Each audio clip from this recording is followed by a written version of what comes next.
वक्त हो चला उत्तर प्रदेश की बड़ी खबरों का। नमस्कार, मैं हूं आपके साथ शुभी शुक्ला। आप देख रहे हैं नेशन ऑफ समाचार।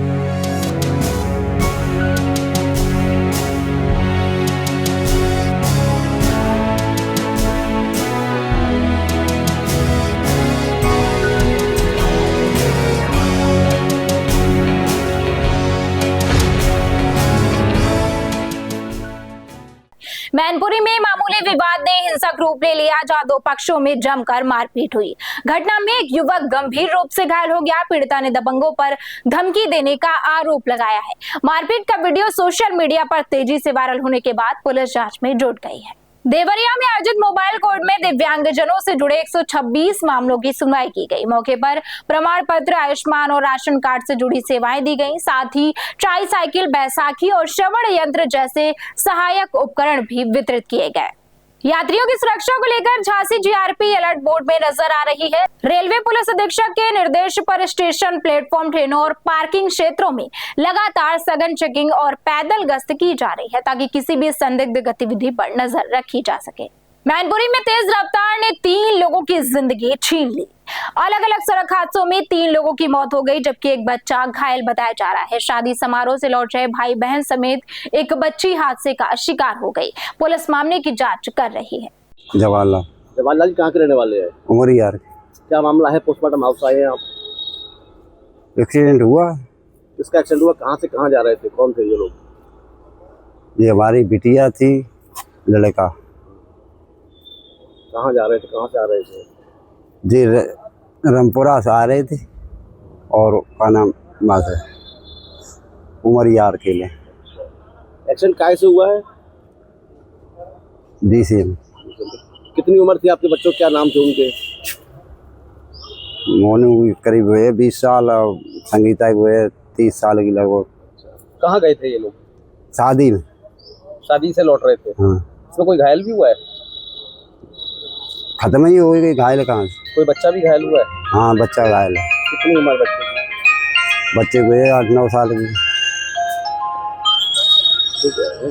हमीरपुर में शादी की खुशियां मातम में बदल गई, जब यमुना नदी में सवारियों से भरी नाव पलट गई। हादसे में कई लोगों की डूबने की आशंका है। पुलिस, SDRF और गोताखोरों की टीम मौके पर राहत और बचाव कार्य में जुटी हुई है। जो थाना कुरारा में जो भौली गांव में के मजरे कोटुपुर में जो घटना हुई है, उस संबंध में अवगत कराना है कि सूचना मिलते ही तत्काल स्थानीय पुलिस जो है मौके पर आ गई थी और जो फायर डिपार्टमेंट है उसकी टीम को भी हम बुला लिया था।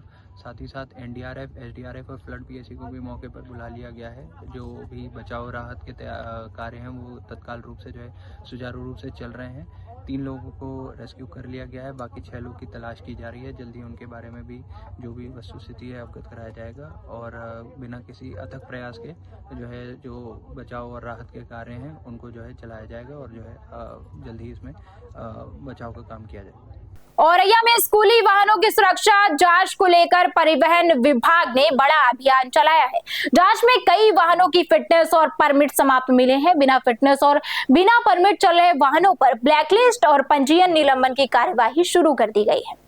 हमीरपुर के यमुना नदी नाव हादसे में रेस्क्यू टीम को बड़ी सफलता मिली है। SDRF और NDRF ने महिला और 14 वर्षीय किशोर का शव बरामद किया है। बाकी लापता लोगों की तलाश लगातार जारी है। पूरे इलाके में मातम का माहौल बना हुआ है। मैनपुरी में बिना पंजीकरण चल रहे अस्पतालों और अवैध गर्भपात के आरोपों ने स्वास्थ्य विभाग की कार्यप्रणाली पर सवाल खड़े कर दिए हैं। इलाज के दौरान महिला की हालत बिगड़ने के बाद मामला खुला। पीड़ित परिवार ने जिलाधिकारी से शिकायत कर कार्यवाही की मांग की है। क्या घटना हुई है आपके साथ? मेरे पेट में दर्द हो रहा था तो न्यू आशा हॉस्पिटल करेल गए। वहाँ पे उन्होंने दवा दी और ब्लीडिंग होने लगे। उसके बाद मेरी हालत खराब हो गई। फिर क्या हुआ? कहाँ ले गए थे आप? कैसे? उसके बाद सैफई ले गए। अच्छा, वहाँ के डॉक्टरों ने सैफई एडमिट कर लिया जी। उसके बाद कहाँ रेफर किया गया? वहाँ से आगरा के लिए। अच्छा, तो ये कितने दिन दवाई चली थी? क्या क्या समस्या क्या थी आप? मेरे बच्चा था। अच्छा, तो ये आपका गर्भपात करा दिया क्या? हाँ। तो आपको इसके बारे में जानकारी नहीं दी थी कि ये गर्भपात हो रहा है? नहीं, अच्छा। तो जब आपकी हालत बिगड़ी उसके बाद डॉक्टरों से बात करी तो उन्होंने क्या कहा?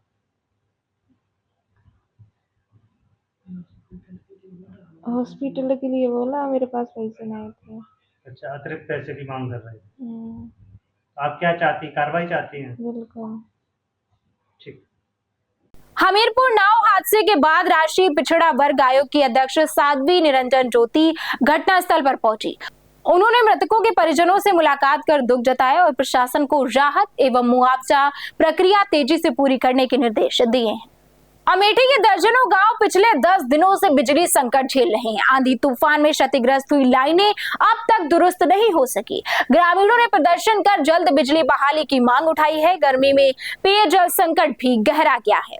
एटा के जलेसर क्षेत्र में महाराणा प्रताप का बोर्ड लगाए जाने को लेकर विवाद खड़ा हो गया। बघेल समाज के लोगों ने एसडीएम को ज्ञापन देकर बोर्ड दूसरी जगह लगाने की मांग की है। पुलिस ने पहले ही बोर्ड लगाने की अनुमति नहीं दी थी। क्या नाम है आपका? मेरा नाम डॉक्टर ललित बघेल, कहाँ के निवासी हैं? सिमराव। क्या मामला है? जलेसर उप जिलाधिकारी को एक ज्ञापन सौंपा है, क्या मांगे थी आपकी? सर, इसमें जो महाराणा प्रताप जी की वो मूर्ति लगा रहे हैं, वो बघेल समाज की दीवार है और ज़बरदस्ती लगा रहे हैं। वहाँ गंदगी बहुत पड़ी रहती है। वो महाराणा प्रताप जी की तौहीन होगी, वहाँ गंदगी कोई थूकेगा, फिर मारपीट करेंगे ये लोग, तो उसे हटा के दूसरे लगाया जाए। और हम लोगों को, बघेल समाज के सारे लोगों को धमकी दे रहे हैं तो हमें जान से मार देंगे और गोली से मार देंगे। इन्होंने माननीय मंत्री की पट्टियाँ भी, बोर्डिंग पट्टे का उन्होंने काम विकास कराया था बहुत, और बाकी बाद में इन्होंने बोर्ड लगा था मेन रोड पे, वो भी तोड़ दिया। अभी कुछ जिला पंचायत अध्यक्ष जी ने ईटा से काम कराया तालाब पे, वो भी पट्टियाँ काट लेंगे और धमकियाँ दे रहे हैं और चोरी वोरी कर लेते हैं लोग। स्कूलों की चोरी की आदत यही है। ये कह रहे हैं कि हम 20 साल पुराना हम इतिहास रचने के तैयार हैं। आप लोगों की क्या मांगे हैं? हमारी यही है कि अपनी जगह पे अच्छे से लगाए, हमें कोई दिक्कत नहीं है। यहाँ पे लगाए, यहाँ पे 20 रास्ते पर यहाँ ना लगाया जाए, बस रास्ते में। जो बोर्ड लगाने की बात, जो बोर्ड लगाने की बात की जा रही है, वो किनकी जमीन है, किसी की पर्सनल, ये क्या है? रास्ता है सब लोग पूरे रास्ते। वो सर्व जाति रहती है, एक जाति का बोर्ड कैसे लग सकता है उसमें? अपनी अपने मोहल्ले में लगाएं, कोई दिक्कत नहीं है हमें। अपनी जगह में लगाएं। बोर्ड है, बोर्ड रास्ता है, में दिक्कत होती है। वाहन भी निकलते वहाँ जो खड़े नहीं होने दे रहे। वहाँ पे कोई एक लड़का ढके लगाता था, उससे कह रहे जाता है मत लगाना। कन्नौज पुलिस ने मादक पदार्थों के खिलाफ अभियान में बड़ी कार्यवाही करते हुए 5 किलो गांजा के साथ एक तस्कर को गिरफ्तार किया है। आरोपी पर पहले से कई गंभीर मुकदमे दर्ज है। पुलिस ने एनडीपीएस एक्ट के तहत मुकदमा दर्ज कर आरोपी को जेल भेज दिया गया है। औरैया में स्वगणना डिजिटल फॉर्म अभियान को लेकर प्रशासन ने जागरूकता अभियान तेज कर दिया है। जिलाधिकारी ने अधिकारियों को ज्यादा से ज्यादा लोगों को जोड़ने के निर्देश दिए हैं और नागरिकों से 7 मई से 21 मई तक अभियान में भाग लेने की अपील की है। ये आप सब लोग अवगत हैं कि जनगणना 2027 के तहत मकान सूचीकरण की पहले चरण की स्वगणना का कार्य आज से प्रारंभ होकर और 21 मई तक चलेगा। इसमें सभी लोगों को अपना स्वगणना का फॉर्म ऑनलाइन डिजिटली भरना है और ये 21 तारीख के बाद फिर 22 तारीख से दूसरा चरण प्रारंभ होगा। तो मैं जनपद में सभी संगठनों से, सभी जन सामान्य से, संभ्रांत नागरिकों से, जनप्रतिनिधियों से ये अनुरोध करता हूँ कि ज़्यादा से ज़्यादा इसमें भागीदारी करें और स्वगणना का अपना फॉर्म भरने का कार्य पूरा करें। इसके लिए हमने विभिन्न स्तर पर टीमें लगाई हैं। अगर इसमें किसी तरह की कोई दिक्कत आती है तो उनको सहायता देंगे। जागरूकता कार्यक्रम लगाए गए हैं, पंचायतों में खुली बैठक लगाई गई है, जिसके माध्यम से प्रयास किया गया है कि ज़्यादा से ज़्यादा इसमें लोग सहभागिता लें। और आप लोगों के माध्यम से मैं ये भी अनुरोध करना चाहूँगा कि इसमें किसी भी प्रकार कोई डाटा किसी थर्ड पार्टी से साझा नहीं किया जाएगा। सभी से मेरा यह भी अनुरोध रहेगा कि अपना कोई व्यक्तिगत जानकारी जैसे OTP है और आधार नंबर है, अकाउंट नंबर है, बैंक अकाउंट नंबर है, पैन नंबर है, इन सब चीज़ों को ना तो कोई मांगेगा ना ही कोई साझा करेगा। तो ये क्योंकि फ्रॉड आजकल बहुत ज़्यादा हो रहे हैं डिजिटल, और पूरी गणना पहली बार डिजिटली हो रही है, तो इस बारे में भी लोगों को सावधान रहने की ज़रूरत है। अगर कहीं दिक्कत आती है तो कभी भी जिलाधिकारी से, अपर जिलाधिकारी वित्त राजस्व से, जनगणना कार्यालय में, और जो हमारा जनपद का लोकल हेल्प सेंटर है उस पर कभी भी कॉल करके लोग जानकारी प्राप्त कर सकते हैं। धन्यवाद। हमीरपुर नाव हादसे पर मुख्यमंत्री योगी आदित्यनाथ ने दुख जताते हुए अधिकारियों को राहत और बचाव कार्य तेज करने के निर्देश दिए हैं। हादसे में कई लोगों की मौत हो चुकी है, जबकि प्रशासन लगातार लापता लोगों की तलाश में जुटा हुआ है। अमेठी पुलिस ने ऑपरेशन चक्रव्यूह के तहत बड़ी कार्यवाही करते हुए 10 किलो से ज्यादा गांजा बरामद किया है। पुलिस ने आरोपी को गिरफ्तार कर बाइक और मोबाइल भी कब्जे में ले लिया है। मामले में एनडीपीएस एक्ट के तहत मुकदमा दर्ज किया गया है। पुलिस को एक बड़ी कामयाबी मिली है, बड़ा गांजा तस्कर गिरफ्तार हुआ। क्या मामला है पूरा और कहां से लाकर कहां सप्लाई करता था ये? जनपद अमेठी में अपराध और अपराधियों के विरुद्ध लगातार कार्रवाई जारी है। इसी क्रम में कल ऑपरेशन चक्रव्यूह के तहत विभिन्न जगहों पर चेकिंग किया जा रहा था। इस दौरान एक संदिग्ध व्यक्ति जो ब्लैक कलर प्लेटिना में जा रहे थे, उनको रोक के चेक करते समय हमें उनकी पहचान हुई कि घनश्याम कुमार शुक्ला जो प्रतापगढ़ का रहने वाले, उनके कब्जे से लगभग 10 किलो 100 ग्राम अवैध गांजा बरामद हुई है, जिसका अंतर्राष्ट्रीय अनुमानित कीमत लगभग 12 लाख का है। और पूछताछ में ये पता चला कि ये प्रतापगढ़ से और प्रयागराज सहसों से भी जो ड्रग्स हैं ड्रग्स ले आता था और इसको फुटकर में पैकिंग करके यहाँ अमेठी में भेज दिया। और ये आधुनिक तरीके से वेव ऐप, एक वेव ऐप है जो online financial cloud services provide करते हैं, उसको इस्तेमाल करके इनका पूरा हिसाब किताब मेंटेन करता है और इनका पूरा टेक्निकल एविडेंस और खंगाला जा रहा है। इनका क्रिमिनल हिस्ट्री भी अमेठी, प्रतापगढ़, रायबरेली, बाराबंकी, प्रयागराज इंडियन जनपदों की खंगाला जा रहा है। बाकी इनके सप्लाई चेन में जो भी मुख्य अपराधी हैं उनको भी उनके विरुद्ध भी अग्रिम विधिक कार्रवाई सुनिश्चित की जाएगी। ललितपुर में दोस्ती निभाने की कीमत 3 युवकों को अपनी जान देकर चुकानी पड़ी।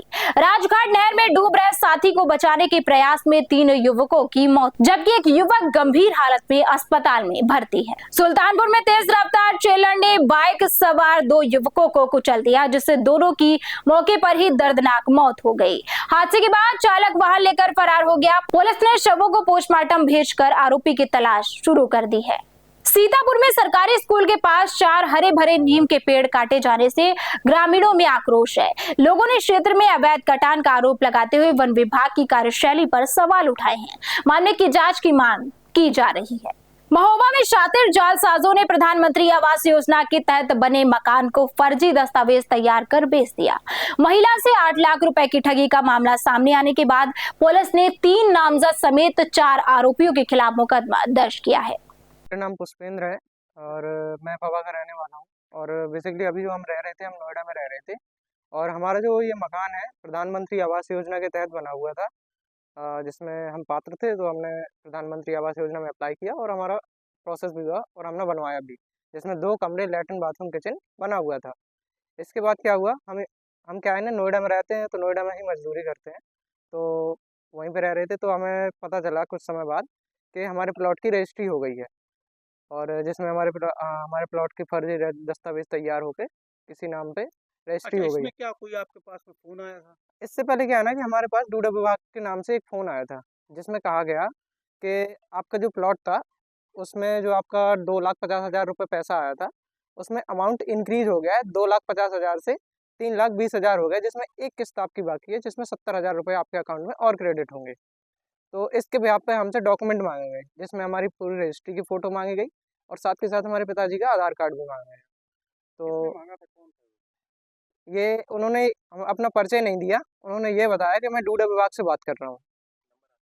हाँ, तो बाद में हमें पता चला कि जो नंबर रजिस्टर्ड है वो आशीष गुप्ता के नाम पे रजिस्टर्ड है, जिस नंबर से कॉल आया था। तो हमने फिर क्या करा, हमने बोला कि मैं ना आपसे सामने से मिलके डॉक्यूमेंट दूंगा, ठीक है, जिसमें मैंने मना कर दिया कि अभी नहीं दूंगा। फिर बाद में जब मुझे पता चला कि प्लॉट की रजिस्ट्री हो गई है, तब मैं यहाँ पे आया और फिर मुझे पता चला कि यहाँ पे सामने ही रहते हैं साहू जी, उनके नाम पे रजिस्ट्री हुई है। तो वो भी आए, 16 तारीख की बात है, ये 16 फरवरी की बात है।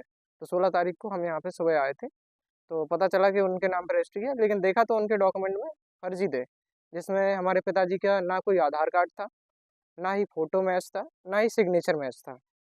तो डॉक्यूमेंट जो थे वो इनवैलिड थे। अच्छा, आपके पिता की जगह किसकी फोटो लगा दी गई थी? क्या नाम था उसका? व्यक्ति का लगा आधार कार्ड एडिट किया गया था।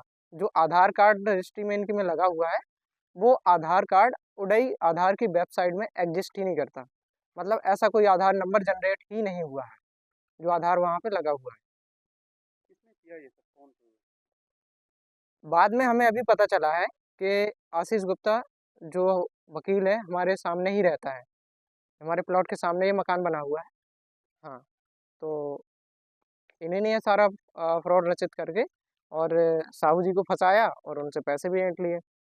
और क्या चाहते हैं इस मामले में हम ये चाहते हैं कि जो भी दोषी है उसकी कड़ी कार्रवाई हो और साथ के साथ उसको सजा होनी चाहिए, और जो भी उनकी वकालत है वो सारी निरस्त होनी चाहिए कि भविष्य में कभी भी कोई वकालत भी ना कर सके। एटा में शादी समारोह के दौरान डांस को लेकर हुए विवाद में एक व्यक्ति को गोली मार दी गई। घायल को अस्पताल भेजा गया। पुलिस ने मामला दर्ज कर जांच शुरू कर दी है। फिलहाल गांव में शांति व्यवस्था सामान्य बताई जा रही है। मुख्यमंत्री योगी आदित्यनाथ ने 481 अभ्यर्थियों को नियुक्ति पत्र वितरित करते हुए कहा है कि अब उत्तर प्रदेश में भर्ती प्रक्रिया पूरी तरह से पारदर्शी हो चुकी है। उन्होंने कहा कि अब नौकरी में सिफारिश और भ्रष्टाचार की कोई भी जगह नहीं बची है। ऑपरेशन सिंदूर की पहली वर्षगांठ पर मुख्यमंत्री योगी आदित्यनाथ ने अपनी सोशल मीडिया डीपी और कवर फोटो बदलकर खास संदेश दिया है। कवर फोटो में ब्रह्मोस मिसाइल दिखाकर आतंकवाद के खिलाफ भारत की सख्त नीति का संकेत दिया गया है। कानपुर देहात में जनगणना 2027 के तहत स्वगणना अभियान की शुरुआत हो गई है। जिलाधिकारी कपिल सिंह ने खुद ऑनलाइन स्वगणना कर लोगों से भी 21 मई तक पोर्टल पर अपनी और अपने परिवार की जानकारी दर्ज करने की अपील की है। झांसी जिला अस्पताल में वायरल ऑडियो ने दवा कमीशन खोरी के आरोपों को हवा दे दी है। ऑडियो में कथित तौर पर मरीजों को निजी मेडिकल स्टोरों पर भेजने की बात सामने आई है। मामले के बाद स्वास्थ्य विभाग में हड़कंप मचा हुआ है। तो ये थी आज की बड़ी खबरें। आप बने रहिए हमारे साथ और देखते रहिए नेशन नाउ समाचार।